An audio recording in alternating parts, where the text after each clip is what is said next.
Welcome to Just a Minute.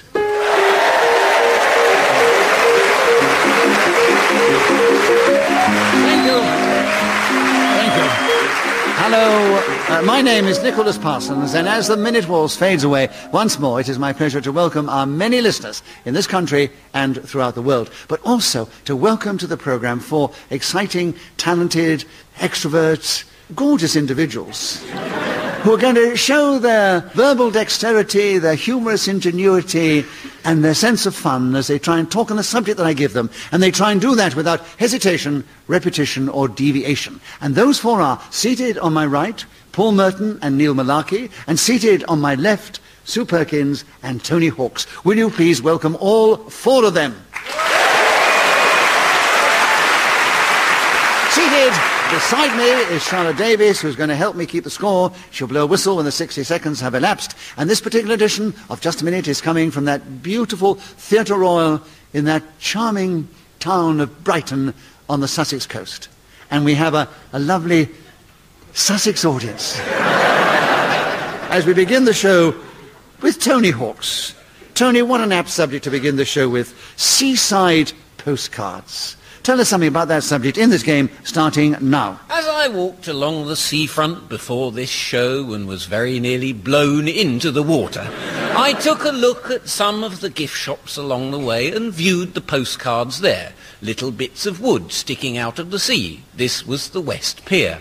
I enjoyed that very much. Disappointed, though, I was to find there was not any real sauciness as we used to get in the old-fashioned seaside postcards of many years ago. Girls perhaps leaning over telescopes looking out to sea with a naughty... Sue challenged. A repetition of sea. Yes. Yes, and you walked beside the sea at the beginning, Yes. and so you repeated sea. I did. So that is a correct challenge, Sue. You get a point for a correct challenge. You take over the subject. 28 seconds available. Seaside postcards, and you start now. Seaside postcards, kiss me quick hats and sticks of rock have come to me to represent holidays in Brighton. I was born in Croydon, which is as dissimilar from a beautiful seascape as anything could be. A Croydon mass, mini Manhattan. Tony challenged. Yes, a repetition of Croydon. Croydon. Well, you know, I've started to talk about it and I can't stop. And so many limited forums. So good they named it twice.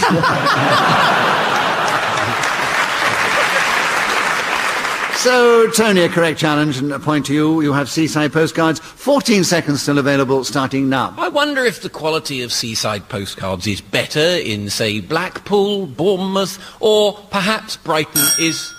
Sue challenged. Repetition of perhaps. No. He said perhaps before in the previous And one. I very much doubt whether the postcards in Brighton and Bournemouth are very much in quality. I should imagine there's an overall company that's producing these things. I don't know what you're talking about, Paul, but... Dare you? Well, I have to say anything to get a laugh, but it got a reaction anyway. So, repetition. A point to you. 7 seconds. Seaside postcards, starting now. Ladies' breasts made to look like mice are my least favourite form of seaside postcards. We've all seen... Paul challenged. Oh, well, that's where we disagree.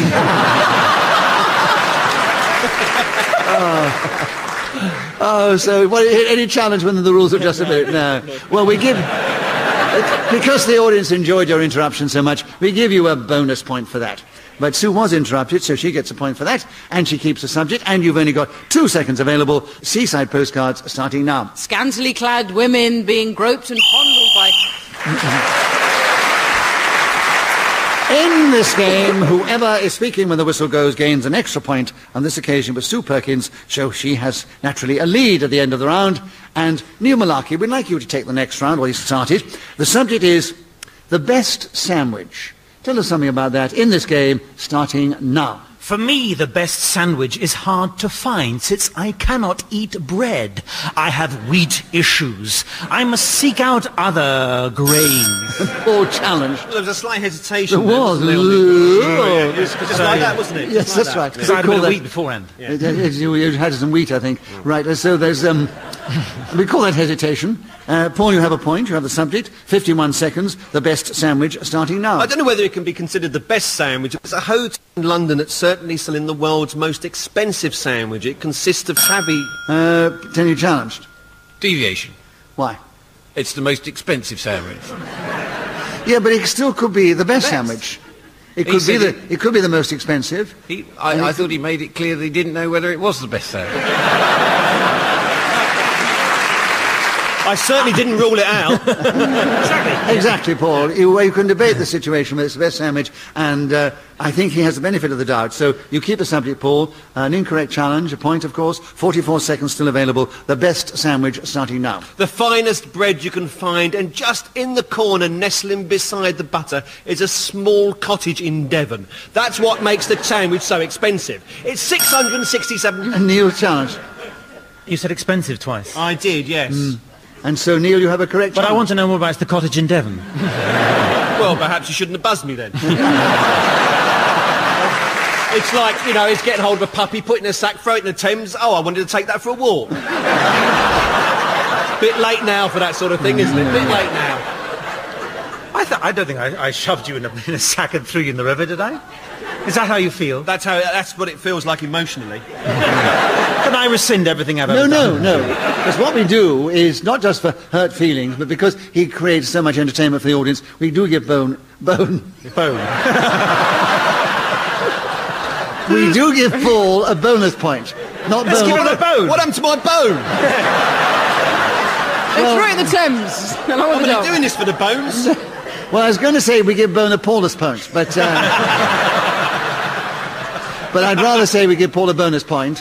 But Neil gets a point for a correct challenge. He takes over the subject with 34 seconds on the best sandwich starting now. The best sandwich contains a small cottage in Devon. Lovely mayonnaise, how I delight in it. My goodness me, that Devonian... Paul challenge. Well, a hesitation again. I know he's... Well, I ran out of breath. And you're right. I've had some wheat. You're giving a sort of theatrical, hammy performance. Yes, you're declaiming it all. It's tremendous fun. The audience love it.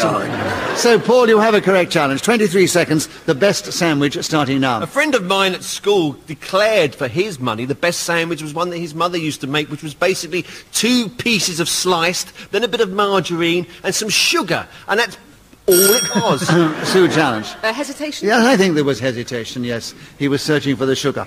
And 12 seconds, the best sandwich with you, Sue, starting now. Surely tuna mayonnaise, ethically fished without the use of machine guns, thereby avoiding dolphins. Neil challenge.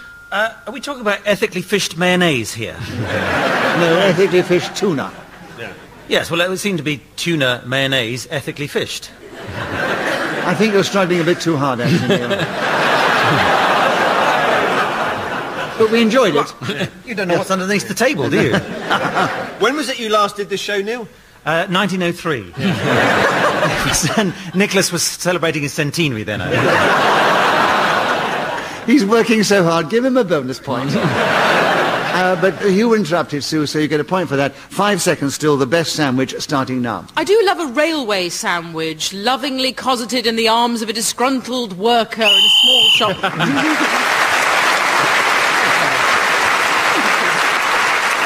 Sue Perkins was then speaking as the whistle went and gained that extra point for doing so, and she's now taken the lead ahead of Paul Merton, and then it's Neil Malarkey and Tony Hawks in that order. Paul, take the next round, please. Yeah. It's the King of the Jungle. Tell us something about that subject in this game, starting now. It's a sentence that refers to status. The King of the Jungle is often thought of as being the lion, the most powerful creature on the African plain. Or is it perhaps the elephant? Tall, grey, austere, mouthful of ivory, looks like a piano. You can think to yourself that the giraffe is tall, dominates the land. Sue challenge. Repetition of tall. Yes, he did say tall. Did I say tall? Yes. Tall elephant. Tall elephants. Elephant, yeah. Tall elephants and taller giraffes. 43 seconds, Sue, with you. The King of the Jungle starting now. In this game, the King of the Jungle is doubtless Nicholas Parsons, the silver fox who sits between us and straddles this show like the colossus of entertainment that he so rightfully is. Paul. There's no need to take the piss about it. I mean, we're all trying to make it work. We're trying to make it work. Aren't we, Nicholas? After 40 years, I'm still trying, yes. Paul, I normally give bonus points for people who get huge laughs like that. But I don't know whether I should. I show you how generous I am. Because they did enjoy your interruption. Yeah, yeah. I didn't, but the audience did. You could say they endorsed it. Yeah. But anyway, no, you have a bonus point for that, because it was a good joke. But Sue, you have a point because you were interrupted. Keep the subject, the King of the Jungle. Let me tell you, 34 seconds starting now. Just before the show, he beats his chest in a form of jungle ritual with which to get himself prepared for the rigours of the hours ahead. There he sits grasping Charlotte in his perfectly manicured claws while she struggles to get away, calculator in hand. Don't know why she's got a calculator. She's not... It's all true. Yeah, but she hasn't got a calculator, which is why Neil challenged. The calculator was repeated. It was repeated, yes, and it isn't a stopwatch in her hand. It was lovely stuff, Sue. Right, Neil, a correct challenge. 60 seconds, the King of the Jungle, starting now. The King of the Jungle, of course, is the lion with its beautiful... Paul challenge. I've said all this. I know you have. I said exactly that. The King of the Jungle is, of course, I've said all that. I know you have, but you see... Deja vu. You have been playing the game for, hits. I think, is it 12 or 14 years, but you know, you can repeat what other people have said. It's not exactly a ploy that people use often, but you're nothing against it. Well, I just thought it was outrageous. He's not using his own words, that's all. Well, he didn't. He used your words. Yeah. Wait a minute. What happens? I go home tonight and I find he's there. Yes. Being me. I'll be lying in your hotel room. I withdraw my challenge. Neil, an incorrect challenge, so you still have the subject, you have a point, of course. 12 seconds, the King of the Jungle, starting now. Or should it be the tall elephant? Or the loquacious giraffe, shoved like a puppy? Neil, Paul challenge. Deviation. He didn't say tall giraffe. But he didn't establish he was going to use your words word for word. Well, he had up to that point. I know he had up there, but it's just a minute, so he didn't want to repeat it. Well, so, it's deviation. He's not repeating me. We give you a bonus point because we enjoyed what you said, Paul. Are we going to give him the benefit of the doubt? No. And no benefits, it's definite. He was interrupted. Oh, really? So you got your bonus point, okay. but Neil gets the point because he was interrupted. Yeah. Keeps the subject. 6 seconds, the King of the Jungle, Neil, starting now. The King... Who, John, Paul? Hesitation. I hate to do it. You hate to do it, but you've done it. You've given him another point. I know. 5 seconds, the King of the Jungle, Neil, starting now. The King of the Jungle is Nicholas Parsons with a calculator. That's exactly what I said! It's nothing sacred! Go on, say calculator. Yes, I said calculator. Have we booked a personality or an automaton? We've booked someone who's got a very subtle new way of playing the game, but I think if you do this all the time... loophole. You find a loophole, yes. You have another point. You have 3 seconds still. The King of the Jungle, starting now. The King of the Jungle... Paul challenge. Well, he's got to do something wrong, hasn't he? I mean, This is like Groundhog Day. Tonight I will go to sleep and it'll be the King of the Jungle. The King of the Jungle. And Neil, another point to you, and 1 second to go still. The King of the Jungle, starting now. The jungle is a beautiful place. Well, Neil Malarkey, as you realise, gained a large number of points in that round and has really leapt forward. Oh, no, Tony, it's your turn to begin, and the subject now is tickled pink. Tell us something about that subject in this game, starting now. I'm tickled pink to have got this subject. A little disappointed it's not King of the Jungle, but there you go. I'm not normally this pink, but before we came out this evening, Nicholas tickled me this colour. Quite an exciting thing to watch if you had tickets, which none of you did. I am... Paul challenge. I had tickets and it was rather boring. Wasted £40. What were your tickets for? For you tickling him. Yeah. No, there were no tickets issued for that. I had He just said he had one. I had a comp. There weren't any comps. It wasn't, actually. It was a fiction anyway. Oh, well, really? Yes. I thought I'd missed out on I something. hope it was.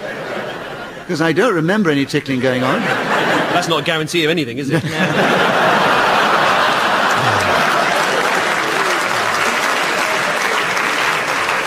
Oh, that's why I love working with you. Because I throw them out and you come back with bigger and better ones all the time, right? Give him a bonus point. He's lovely. Tony, you got a point because you were interrupted. Tickled Pink is still with you. 42 seconds, starting now. I was tickled pink to be asked to do this show at the Theatre Royal because Brighton is my hometown. Born and raised here, went to Brighton, Hove and Sussex Grammar School, did... Neil challenged. Did he say Brighton twice? He did say yes. I said, Yes, let's down change here at the rules, Theatre Royal. especially.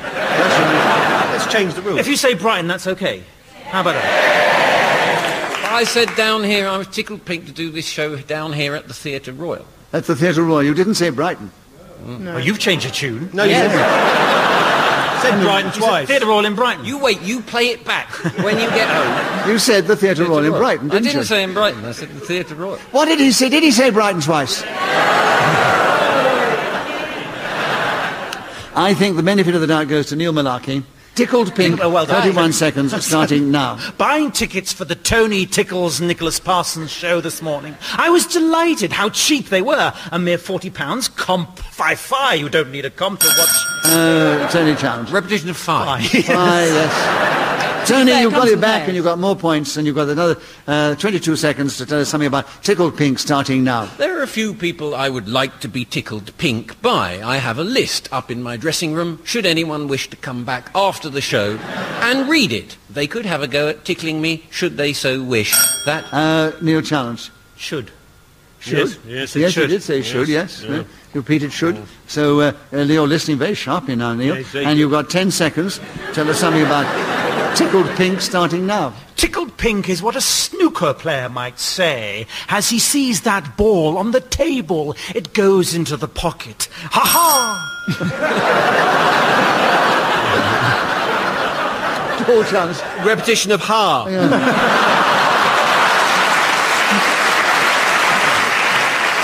Yeah, this is what happens with I put a those. hyphen between them. So it Doesn't matter. Well, I've It- broken that.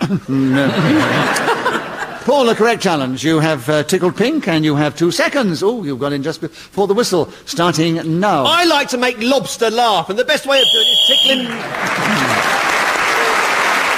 So Paul Merton was speaking as the whistle gained that extra point. He's now in second place, 1 point behind Neil Malarkey, and just ahead of Stu Perkins and Tony Hawks in that order. And Neil, we'd like you to take the next round. The subject is My Holiday Romance. 60 seconds starting now. It was Saltine, 1989. She was a sophisticate. I was a mere innocence. Ah, la, la, wa. Paul Chance. Well, it's a deviation. It said mere innocence. You should have He said did. mere innocence. Innocent, that's Innocent, right. yeah. Deviation from Yes. language Language or is grammar spoken, or yes, whatever you yes. want to say, yes. So she was a sophisticate from Saltine. We met in Saltine. That means she had her own teeth.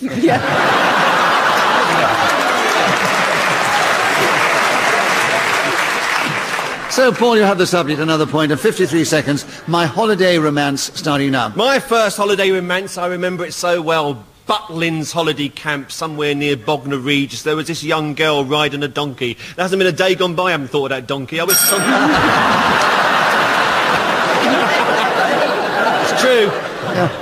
Unfortunately, to get the laugh, you had to repeat the word donkey, didn't Well, you? it's not the It only was thing I worth it repeated for the about laugh. It was worth it for the laugh. Once you've had donkey, though, And you can't Tony, help. you challenge first. What is Yes, it? I think there was the slightest repetition of donkey. Donkey, yes. So you have 43 seconds. My Holiday Romance starting now. Many years ago, I went to a South Sea island a long way away, met a beautiful, exotic, native girl, and we struck up a beautiful romance. Stu challenged. Was that repetition of girl? Met a girl and then a A lovely native girl. native girl, yes, and Yeah. girl. Yes, right. Well, listen, Sue. You have 35 seconds. My Holiday Romance starting now. I used to come to Brighton because I lived in Croydon. I don't know if any of you have ever heard this story, but my family used to take us down. It took 40 minutes and my dad would wake us at 5 in the morning, at which point we would arrive on the sunny shores of Brighton at court. Oh, Brighton! Yes. Well, of course, some people here would say you can't mention it too often.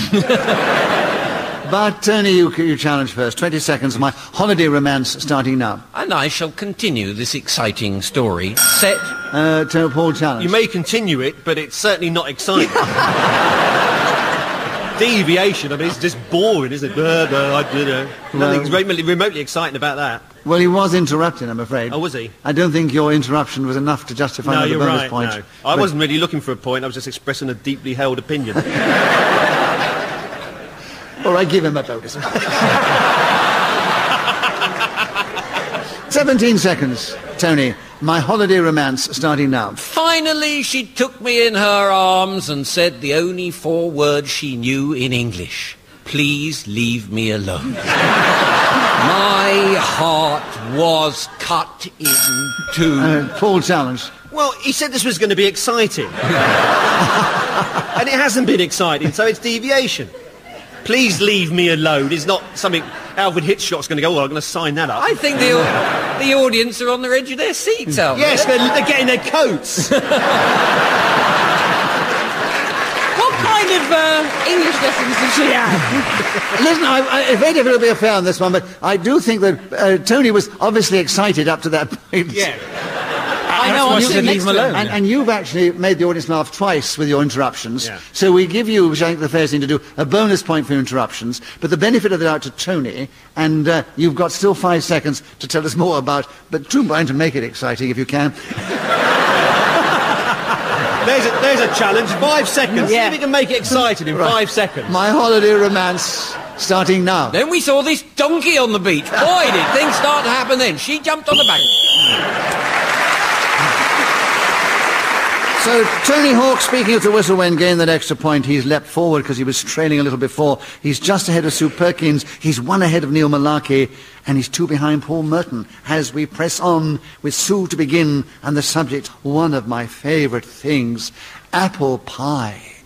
Tell us something about apple pie in this game starting now. It's made with sweet short-crust pastry, which should be baked blind, by which I mean put a tea cloth over your eyes and shove it in the oven. Beware the flame, however, because when your ocular bits have been covered, you'll find it somewhat distressing, as the visuals will be blurred or forever masked. Eventually, after some time has passed, remove said platter from the heating device, and you will see there a perfect crust that has formed. Add to this some semi-sweated Bramley apples. English are the finest, but you won't find them in a supermarket. Perhaps wander around Devon and you might come across a couple there, all basted their own natural juices. This is time to add custard, the best and most perfect ingredient of all. Some people shove in raisins. I say tosh. Never put an apple with a raisin. It is disgusting. It is against nature, God, and Gordon Ramsay. This quintessential dish must be allowed to breathe freely. Just the presence of the fine English orchards,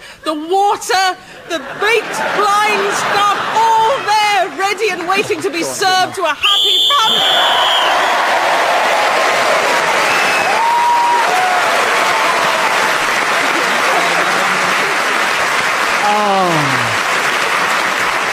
Well, a tremendous round of applause because Sue started with the subject and finished with it in spite of a little bit of indulgence from the panel, but they let it go because you were going in such full flood and so magnificently. I also let it go and you went for 68 seconds.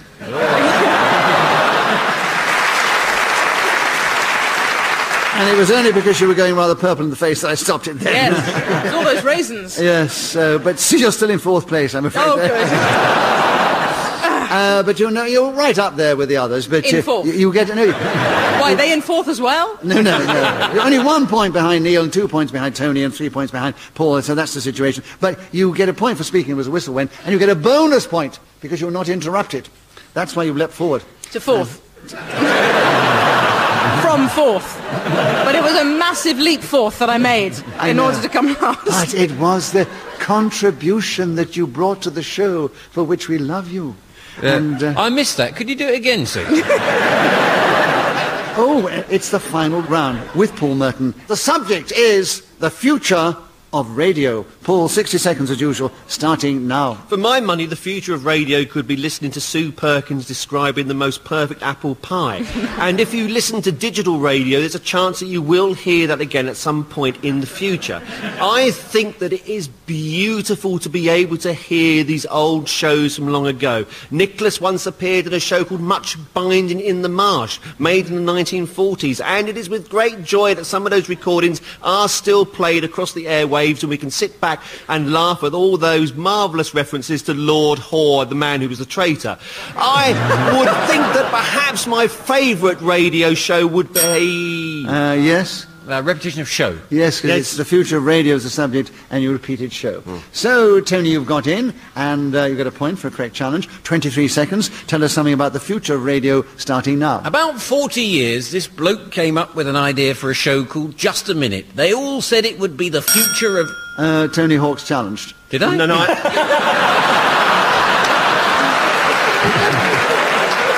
that's the future of radio. Tony, I have 4 lights in front of me, and whoever presses their buzzer first, that light comes on, and it was your light. So you obviously challenged yourself. So I have to ask you... trying to get a bonus. What was your challenge? Well, I hesitated, clearly. And that's perfectly true, Tony. You did hesitate, and so well listened.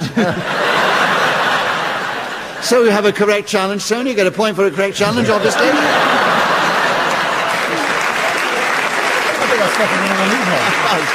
And you have 17 seconds for the future of radio, starting now. Where will the internet take us, I wonder? Will we be in the South Sea Islands with our particular girlfriends listening to Just a Minute, or will we not? Sue challenged. A repetition of Just a Minute. Yes, and will we as well. Right, so 10 seconds for you, Sue, on the future of radio, starting now. The future of radio is Charlotte. As yet she is bound and mute and one cannot hear. But trust me, I have heard her backstage in the green room, and she is a woman of such decisive talent and energy that one day she will be let loose on the airwaves.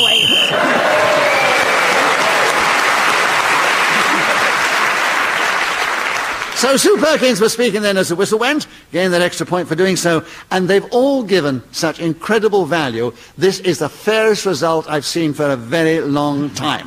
Because we have... I'm 4th, aren't I? No. We have in second place equal Sue Perkins and Neil Malarkey, who did so incredibly well, but only 1 point ahead, equal in first place, Tony Hawks and Paul Merton. Could it be fairer? It is.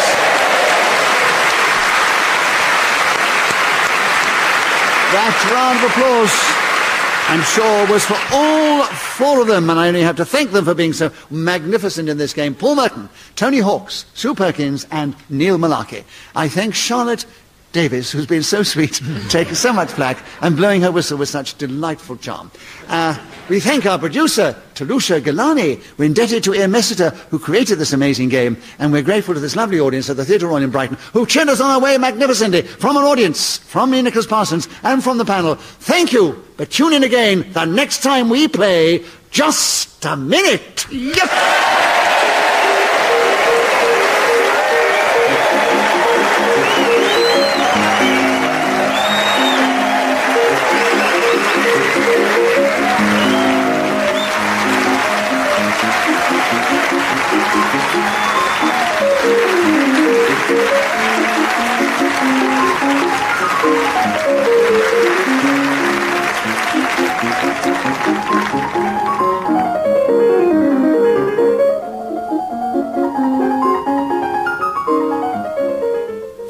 And sadly, that was the last in the current series of Just a Minute, but Nicholas and the teams will be back in the summer.